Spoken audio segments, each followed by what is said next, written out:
Assalamualaikum dan salam sejahtera. Rakyat Malaysia yang masih muda mungkin tak tahu berkenaan dengan buku yang diterbitkan oleh Khalid Jeffrey yang bertajuk 50 Dalil Kenapa Anwar Tidak Boleh Jadi PM. 50 dalil sebab apa Anwar tak boleh jadi PM. Yang sebenar tak payah 50 dalil. 10 dalil pun cukup untuk disqualify. Anyway, apabila buku ni diterbit, 50 dalil, dipanggil buku 50 dalil, very famous masa tu, kecoh satu Malaysia. Sebab banyak rahsia Anwar terdedah. Rahsia macam-macam lah. Bukan saja dari salah laku seks, tapi dia punya boleh dikatakan kesalahan atau jenayah, rasuah, salah guna kuasa, cara dia kayakan kroni-kroni dan keluarga dia, termasuk nama-nama orang yang menjadi kaya dan sebagainya. So, it's a full expose. 50 dalil, bukan senang tu nak isi 50 dalil. Banyak kena bangkitkan. Tapi macam saya ni, buku tu 1980s punya buku, pertengahan tahun 90-an. Kita orang 20 tahun dulu, tahun 70-an, kita orang dah terlibat as political observers. Bukan sangat sebagai politician ataupun terlibat dengan parti politik, sebab kita ni terlibat juga dengan PAS dan terlibat dengan Semangat 46 dan terlibat dengan UMNO. In fact, we were involved with all the parties. Baik UMNO, baik Semangat 46 tahun 88. UMNO awal sikit lah. Masa Anwar masuk tahun 82. Dan PAS lebih awal, tahun 70-an. So in the 70s, we were involved in PAS, in the 80s in UMNO, and in the 90s or late 80s and early 90s in Semangat 46, tiga-tiga. Sebab bagi kita, tiga-tiga ni parti Melayu, orang Islam. So it doesn't matter, parti ni bagi kita lah tak penting. Parti ni is hanya alat saja. Dan kita boleh berkawan dan bekerja dengan PAS dan dengan UMNO, dengan Semangat 46. Ketiga-tiga. Mungkin orang yang partisan ni, dia tak faham macam mana awak terlibat dengan parti ni dan parti tu. But those are partisans. Kita ni non-partisan. We are activists. Tapi ramai orang Melayu, sampai hari ni, saya masih disoal, kenapa awak terlibat dengan banyak parti? Awak tak ada pendirian. No. Partisans, loyalty ke parti. Parti tu tak guna haprak, misalnya kata orang UMNO akan sokong UMNO. Walaupun UMNO tu satu parti yang tak guna misalnya. Dia orang tak kira. Kita ni tak. We will follow the party to a certain extent. Bergantung kepada dia punya matlamat lah. Mission and vision of the party. Hala tuju parti. Matlamat parti. We are more on that rather than the party itself. Parti tak penting. Tutup pun tak apa. Buka parti baru pun tak apa. As long as kita punya perjuangan tak berubah. So anyhow, involvement kita dengan parti since tahun 70-an dulu PAS, and then 80-an UMNO, and then late 80-an, 90-an Semangat dan sebagainya. And then of course, kemudian late 80s, 10 tahun kemudian selepas Semangat 46, PKR also kita terlibat. And kita tahulah semua cerita ni. 50 dalil ni, we know very well. Adakah tuduhan tu sah ke tak sah ke? Adakah tuduhan tu fitnah? Of course, dia orang kata fitnah. But it's not fitnah. Yang sebenar, banyak dalam 50 dalil tu boleh disahkan. Can be confirmed very easily. Dan kita orang pun actually duk cakap benda ni sebelum buku 50 dalil keluar. Long before. Jauh sebelum buku 50 dalil tu dicetak atau diterbitkan, kita orang dah duk cerita isu kroni lah, isu orang Anwar buat orang ni kaya lah, dan itu semua kita dah cerita. In fact, kita orang dah komplain. Oleh kerana tu, apabila Anwar join UMNO 82 dan dia bertanding untuk ketua pemuda UMNO lawan Suhaimi Kamarudin, kita sokong. Dan apabila Syed Hamid Albar challenge Anwar untuk ketua pemuda UMNO, kita sokong Anwar. So all the way until tahun 90-an, awal 90-an, masa Anwar jadi Menteri Kewangan tahun 91, and then dia gulingkan Ghaffar, ambil alih sebagai Timbalan Perdana Menteri tahun 93, kita orang tinggalkan Anwar. Dah melampau. Too much already. Kita orang dah tak boleh terima dah apa yang Anwar buat. Terlebih lagi, sodomi. Banyak dia kes tu. Dulu lagi. Belum dia kena tangkap tahun 98. 93. 5 tahun sebelum tu kita orang dah distance ourselves. We left Anwar. Kita tinggalkan Anwar. 93 dulu. Masa dia gulingkan Ghaffar lah. Ambil alih sebagai Timbalan Perdana Menteri. 5 years sebelum meletupnya buku 50 dalil. Kita dah tinggalkan Anwar. In fact lah masa tu. Anyhow, yang penting ni buku 50 dalil ni confirmkan, sahkan banyak apa yang kita tahu tentang Anwar. So kita tak terkejut. It was not like, wow, tak ada. It was more like, padan muka kau. Benda ni nak tunggu meletup. It was a bomb waiting to explode. Buku 50 dalil ni, a bomb waiting to explode. Semua orang tahu. Termasuk orang luar negara. Foreigners, Singapore government, US government, British government, semua tahu. Foreign governments tahu kegiatan Anwar ni. Anwar ni corrupt. Anwar ni mengamalkan cronyism. Anwar ni mengamalkan nepotism. Anwar ada banyak kes salah laku seks. Terutama sekali bila Anwar terbang luar negeri. Bila Anwar terbang ke Amerika, ke England, ke mana-manalah negara luar, dia mesti ada hubungan seks dengan lelaki. Gay sex. Banyak dia buat kerja. And this is dangerous because bila dia pergi katalah Singapore, ataupun Australia, ataupun Amerika, dan dia ada ni sexual activities ataupun kegiatan seks bersama lelaki. Kerajaan situ tahu. The foreign governments are monitoring and they know. Sampai recording semua pun ada. So, diorang boleh blackmail Anwar. Very easy. Sebab, bila Anwar lakukan jenayah misalnya, jenayah gay sex di luar Malaysia, dan foreign government ni, dia punya intelligence ada recording. Senang nak blackmail Anwar. Kalau Amerika kata, kita nak awak buat ni, bolehkah Anwar kata no? Kalau Amerika kata, kita nak hancurkan Hamas, kita nak hancurkan Palestin, dan awak kena sokong, Anwar bolehkah kata, saya tak sokong? Cannot. They blackmail you. This is the problem. Engkau nak burit lah. Itu kau punya pasal. Tapi the problem is, when you expose yourself to foreign intelligence, and foreign intelligence ada proof ataupun strong evidence dalam bentuk recording, gambar dan sebagainya, maknanya you jadi very vulnerable lah. Foreign governments boleh blackmail you untuk melakukan sesuatu untuk kepentingan mereka, walaupun mungkin bukan kepentingan Malaysia. This is the problem. Anyway, isu Khalid Jeffrey ni yang keluarkan buku 50 dalil, the issue is not yang itu saya nak cerita. The issue is Anwar bincang benda ni dengan Tun Dr. Mahathir Mohamad, Perdana Menteri. Mahathir beritahu Anwar, ignore. Forget about it. Jangan kau layan. Aku ni, Mahathir kata, aku ni macam-macam tuduhan dibuat terhadap saya. Kalau saya ni nak buat laporan polis, setiap tuduhan tak habis kerja lah. I cannot run the country. I'll be busy making police report. Just ignore. Anwar tak mau ambil nasihat Mahathir.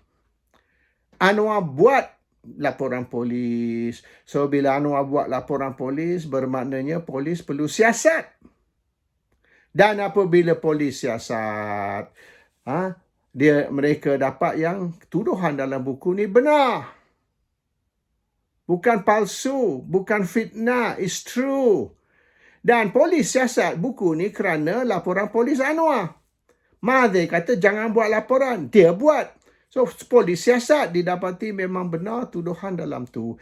So, sekarang ni bukan Khalid Jeffrey yang ditangkap. Bukan Khalid Jeffrey yang dipenjara. Anwar yang ditangkap. Because what Khalid Jeffrey said bukan fitnah. What Khalid Jeffrey said selepas polis siasat didapati benar. So, the criminal now is Anwar, not Khalid Jeffrey. This is the danger. And Anwar lupa, beberapa tahun sebelum tu, Tun Hanif Omar, Ketua Polis Negara, IGP, telah pergi rumah Anwar. Dan telah beritahu Anwar, ramai orang sudah tahu kegiatan awak. Your gay sex activities. Ramai orang sudah tahu dan sudah bercakap. So, Tun Hanif, IGP, nasihat Anwar, stop all your gay activities. Anwar nafi, no, I'm not involved in any of that. Itu semua bohong, itu semua fitnah, itu semua musuh saya nak jatuhkan saya. Tun Hanif kata, iyalah, up to you lah, lantak awak lah. Saya ni nasihat aja. Dan saya datang sini nasihat atas arahan Mahathir. Mahathir arah saya jumpa awak. Dan nasihat awak, stop all these gay activities. Sebab ramai orang sudah tahu, satu hari, seluruh Malaysia akan tahu susah awak. Tapi dia nafi. Fitnah lah, ini musuh saya ni, no. So, okay lah. Tun Hanif kata, up to you lah. Kerja saya is datang jumpa awak, nasihatkan awak atas arahan Mahathir. Mahathir suruh saya jumpa awak, jadi saya jumpa awak, saya sudah menjalankan tugas saya. Kalau awak masih menafikan, masih nak buat, that's your problem lah. So, beberapa tahun sebelum tu, Tun Hanif, dan tahun 98 tu, masa bila keluar buku tu, Tun Hanif bukan IGP dah. Tun Hanif dah bersara lebih awal. So, maknanya berapa lama sebelum tu. So, Anwar menafi, Anwar degil, dia kata fitnah lah, musuh saya, bla bla bla. So, bila keluar buku ni 98, yang boleh dikatakan sahkan banyak yang orang percaya. Masa itulah tahun 90-an, awal 90-an. Dan lewat 80-an also, late 80s, early 90s ya. So late 80s lagi benda ni orang sudah bercerita, orang sudah tahu.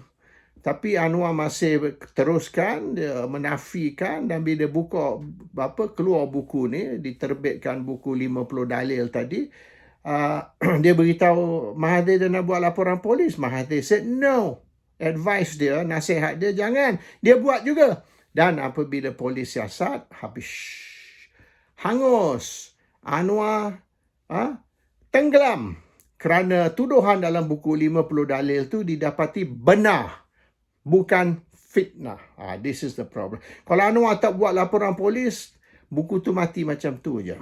So anyway, saya nak bawa kepada perkembangan sekarang. Isu Abdul Wahab Jilani dan juga ni Ketua Pengarah JCOM, Dr. Agus Yusof. Sekarang ni, Wahab buat report polis. Wahab buat report polis yang dia diganggu. Diganggu seksual, iaitu sexual harassment oleh Agus. So jadi benda ni sudah bercerita, diceritakan seluruh Malaysia sekarang. So bila Wahab buat report polis terpaksa siasat macam kes Anwar dulu, report polis terhadap buku 50 dalil tu. So bila polis siasat, tuduhan Wahab di dalam report polis dia yang dia ni menjadi mangsa gangguan seksual or a victim of sexual harassment, maka didapati yang sebenarnya ini bukan gangguan seksual. Ini ialah kes suka sama suka. Dan nombor bilik hotel bila dia orang check in, dia ambil 3 bilik, 2 bilik untuk tidur, 1 bilik untuk nak main bontot dan sebagainya, semua sudah keluar. So sekarang ni menjadi isu lagi besar. So maknanya, and this one berlaku 21 Oktober, ya. Padahal Wahab start kerja hanya 1 November. Dan ada video. Dia orang bersama Dr. Agus dengan Wahab berdiri sebelah dia sampai di Sarawak tarikh 21. So there's video evidence. And then dalam hotel tu dia ada CCTV. So keluar masuk bilik tu, 3 bilik tu, keluar masuk bilik tu ada in the CCTV. So kerana siasatan polis ni mendedahkan lagi banyak rahsia, lagi banyak detail, maka they are finished. And the worst thing is maknanya masalah bagi Anwar. Apa Anwar nak buat? Sebab Dr. Agus ni pilihan Anwar. Anwar handpick tau. Anwar pilih sendiri Dr. Agus menjadi ketua pengarah JCOM. Dan dikatakan Anwar ni sudah terperangkap kerana dia tak boleh ambil tindakan terhadap Dr. Agus ni kerana Dr. Agus ni banyak pegang rahsia Anwar. So now polis akan terpaksa siasat apa dia yang Dr. Agus ni pegang rahsia tentang Anwar. Dan adakah siasatan ini akan didedahkan ataupun polis akan tutup siasatan ini so that dunia tidak mengetahui rahsia-rahsia Anwar yang Dr. Agus duk pegang ni. So you see this buat polis report. Dia orang ni banyak suka sikit-sikit buat polis report. Kadang-kadang kalau benda tu benar, jangan buat polis report. Kalau buat polis report dan benda tu benar, bila dia siasat, akan confirm benda tu benar. Sekarang ni orang tak tahu tuduhan fitnah. Biarlah. Because belum disiasat, tak tahu fitnah ke betul ke. But once disiasat oleh kerana polis report tersebut, maka hanguslah bila benda tu benar. So kadang-kadang dia orang ni, bila kita, macam saya ni banyak buat tuduhan sini, tuduhan situ berdasar kepada maklumat saya terima. Maklumat tu is very strong evidence. Dia punya source ni boleh dikatakan credible, 100%. Dia buat police report. Buatlah police report. Boleh buat police report macam kes dulu. Muhammad bin Muhammad bin itu Menteri Besar Selangor tu. Yang saya kata the man Muhammad son of Muhammad. Dia buat police report terhadap saya sebab saya buat tuduhan, padahal tuduhan tu betul. Dia buat police report, saya dipanggil lah oleh polis. Saya dipanggil oleh polis di soal siasat berjam-jam atas tuduhan saya buat. So, saya lepas tu, saya keluarkan surat. You okay, you nak buat police report terhadap saya. Benda yang benar, awak buat police report. Awak kata benda ni fitnah. Saya keluarkan dia punya evidence yang Mak Taib ni, atau Muhammad son of Muhammad tadi ni, Mak Taib ni bawa lari anak Sultan Selangor. Adik kepada Sultan Selangor sekarang. Anak almarhum Sultan dululah. Dia buat polis report pun nak kenakan saya. Last saya keluarkan surat dari istana, okey? Surat dari istana. Bukan surat tepi jalan. Dan surat tu menuduh Mak Taib bawa lari anak Sultan Selangor. Dan apabila Sultan panggil Mak Taib menghadap, Sultan Selangor almarhum panggil Mak Taib menghadap, Menteri Besar Selangor. Betul ke? Awak kahwin anak saya? Dia nafi. Tidak, tuanku. Tengok rupanya bukan saja dah kahwin, anak pun dah ada. Anak pun dah ada. Dia nafi. Nafi depan Sultan ni. Bila Sultan tanya, dia nafi. Padahal bukan saja dah kahwin, anak pun ada. Dan bila saya keluar tuduhan dulu, dia buat polis report. Bila saya keluarkan surat, terduduk. Mak Taib terduduk. Tak boleh nak cakap sepatah. Because benda ni ada surat dari istana yang ditandatangani oleh Sultan. Nak cakap apa lagi? So this is the case of Anwar, 50 dalil. Benda yang betul, dia nafi, dia buat polis report. Akhirnya dia masuk jail. Kes Wahab ni, dia buat polis report.